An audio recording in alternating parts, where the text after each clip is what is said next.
বলেছেন ভেনেজুয়েলার বামপন্থী প্রেসিডেন্ট ও তার স্ত্রীকে যুক্তরাষ্ট্রের আইন প্রয়োগকারী সংস্থার সহযোগিতায় একটি সামরিক অভিযানের মাধ্যমে দেশ থেকে সরিয়ে নেওয়া হয়েছে। নিউ ইয়র্কে তাদের বিরুদ্ধে মাদক ও অস্ত্র সংক্রান্ত অভিযোগে আনা হয়েছে। পর থেকে মাদুরো জীবিত আছে কি না সে প্রমাণ দেখার জন্য দাবি করেছে ভেনেজুয়েলার সরকার।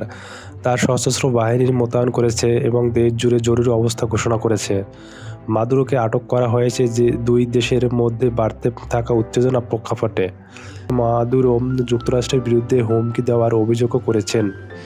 ভেনেজুয়েলার আর কোনো পদক্ষেপ নেবে না বলে ধারণা করেছেন। স্থানীয় সময় রাত 2টার দিকে কারাকাসে প্রচণ্ড বিস্ফোরণের শব্দ শোনা যায় এবং শহরে আকাশে ধোঁয়ায় কুণ্ডলী দেখা যায় যে হামলার পেছনে যুক্তরাষ্ট্র রয়েছে। তিনি লিখেছেন, যুক্তরাষ্ট্র সফলভাবে ভেনেজুয়েলার ও এর নেতা প্রেসিডেন্ট নিকোলাস মাদুরোকে বিরুদ্ধে ব্যাপক হামলা চালিয়েছে।